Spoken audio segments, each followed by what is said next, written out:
ваш комментарий сначала. Principā, ja tā īsumā nokomentēt spēli, pirmkārtām gribu pateikt paldies mūsu faniem, gan par to, ka viņi atbrauc, bet vēl jau vairāk par to, ka neskatoties uz to, ka mums šī spēle izvērtās pa galam neveiksmīga, mēs dzirdējām viņu atbalstu visas spēles gaitā. Ja runājam par pašu spēli, tad var teikt, ka laikam šo sezonu pirmo reizi radās iespējas, un tā arī tas bija, kad uz laukuma tikās tomēr divas mazliet atšķirīga līmeņa komandas šīs dienas spēlē. Ventspils nodemonstrēja ļoti agresīvu skatāmu spēli, pirmā puslaikā jau nodrošinot 3 vārtu pārsvaru.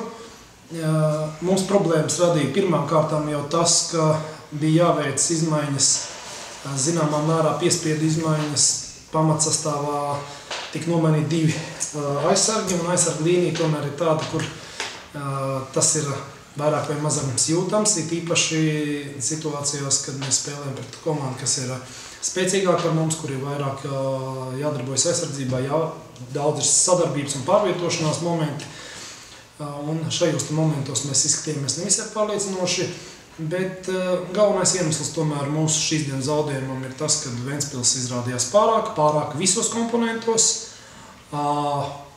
Mums daudz kas neizdevās, bet neizdevās droši vien pirmām kārtām tam dēļ, ka pretinieks mums neļāva to izdarīt. Cita lieta, ko es domāju, ka ir tāds teiciens, viss, kas mūs nenogalina, mūs padara stiprākus. Es vienmēr cenšos arī meklēt pozitīvo, un es domāju, ka gan jau, ka mēs izdarīsim secinājumus un nākamajās mūsu savstarpējās spēlēs centīsimies parādīt kvalitatīvāku sniegumu un sasniegt pozitīvāk priekš mums rezultātu. Vēlreiz apsveicu Ventspili, jo tiešām no tām komandām, ar kurām mēs tikāmies, un mēs esam tikušies šobrīd ar visām līderu vienībām, gan ar Skonto Liepāju, gan arī ar Liepāju pēc 2 reizes, gan arī ar Daugavpili. Ventspils parādīja vissaturīgāko sniegumu un izskatījās vispārliecinošāk. Ar to es arī apsveicu Ventspilniekus, un savukārt, ja runājot par mūsu komandas spēli, tad tieši uz šāda pretinieku fona varēja redzēt tās problēmas, tās lietas, kas mums pieklibo.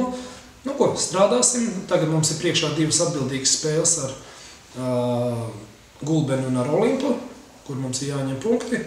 Un varbūt citreiz pat ir svētīgi, ka pretinieks uzskatām parāda tavs vājos punktus, pie kā tu vari strādāt un spēli attīstīt. Tā kā tas īsumā par спасибо. Спасибо. Сергей, ваш комментарий. Что тут сказать? В принципе, само качество игры, конечно, не очень удовлетворило. Результат хорошо есть. По игре есть претензии, в первую очередь претензии нападающим.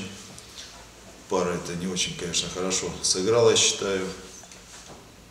Поэтому, если ладно, Маки играл прошлую игру, в принципе, где-то, может, не восстановился, то Вишняков, я считаю, что слабо сыграл. Будем с ним разбираться, разговаривать. Так, в общем, в принципе, еще раз, что ребята молодцы, все-таки такой трудно идет график, режим, поэтому, учитывая, что несколько дней назад играли с таким серьезным довольно-таки соперником, и сегодня пытались, и я думаю, что настроились были на игру. Игра была непростая, тяжелая, команда такая силового плана, в принципе, где-то навязала хорошую борьбу нам. Хорошо, что реализация, как говорится, реализовали то, что было. Было еще пару моментов, как говорится, забили, это уже хорошо. 5 матчей подряд дома, 4-0, это уникальный случай у вас в карьере? Я не знаю, как-то не следил за этим. В следующем матче тоже 4-0?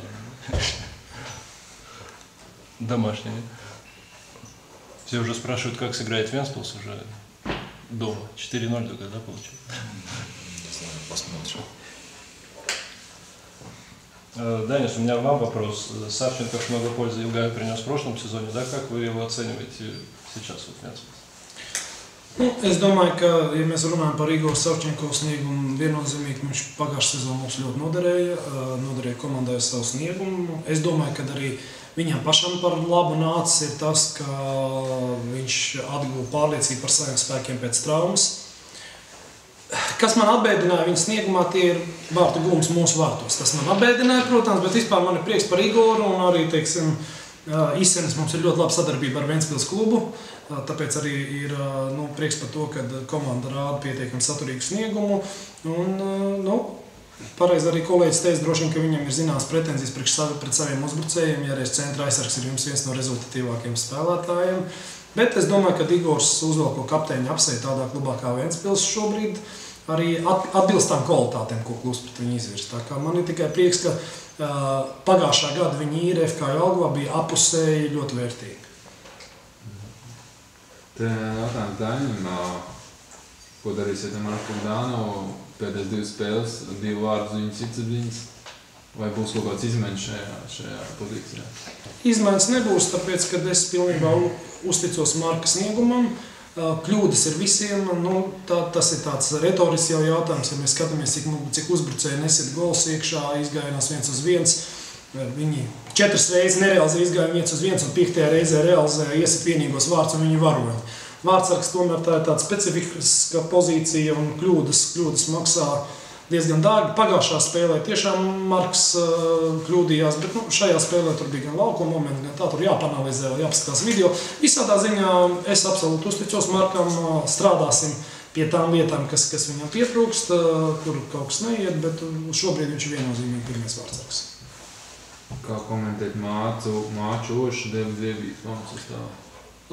Kopumā es domāju, ka viņš nospēlē pietiekami sakarīgi, cik lieta, kad varbūt pāris epizodēs tieši tā sadarbība ar pārējiem kolēģiem aizsardzības līnijā tīri pozicionāli nebija visaugstākā līmenī, bet pašadība bija labā līmenī, viņš ir jauns spēlētājs, priekš centra aizsarga pozīcijas viennozīmīgi. Es domāju, ka jebkurā gadījumā šīs dienas spēlē viņš parādīja to, ka viņš ir konkurētspējīgs par cīņu par vietu sastāvā.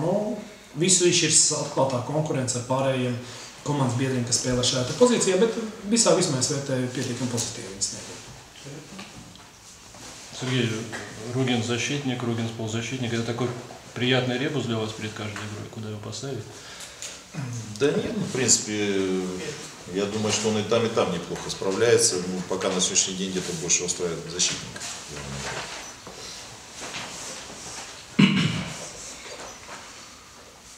Во втором тайме был некоторый, на мой взгляд, сумбур в игре Вентспилса. Это чем можно объяснить? Тем, что уже результат сделан и ребята успокоились, или же иные какие-то причины? Тут и то, что и результат, и второе, я говорю, что все-таки где-то, когда немножко уже устаешь, то естественно, что и получаются такие вот моменты. И сумбур был, как говорится, такие решения какие-то непонятные. Я думаю, что в этом причина. Тут я говорю, сейчас самое главное, где-то учитывая, что сейчас 2 числа опять уезжаем на Балтийскую лигу играть, поэтому тут естественно, что задача, как говорится, ребят, кому-то давать отдохнуть, кому-то наоборот надо дать игровая практика, чтобы была, поэтому будем пытаться, задача главное восстановить их, особенно к играм чемпионата. Потому что сейчас начнется серия такая непростая, еще финал Кубка.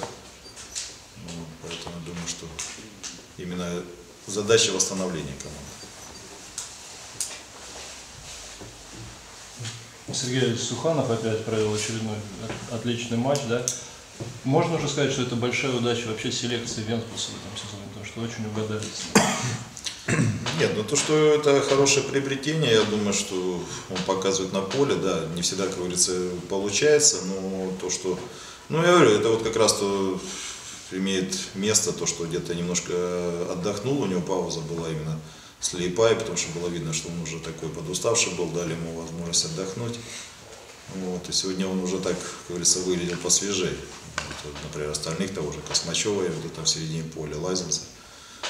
Было видно, что это уже Космачев уже наелся, Лайзенс то же самое, поэтому тут, я думаю, он смотрелся получше всех в центре поля. И я думаю, это и результат, он, в принципе, забил, что один, что второй, в принципе, всегда был в таких позициях, которые, если он играл, например, крайнего полузащитника, то находился в середине и, как говорится, использовал эти моменты.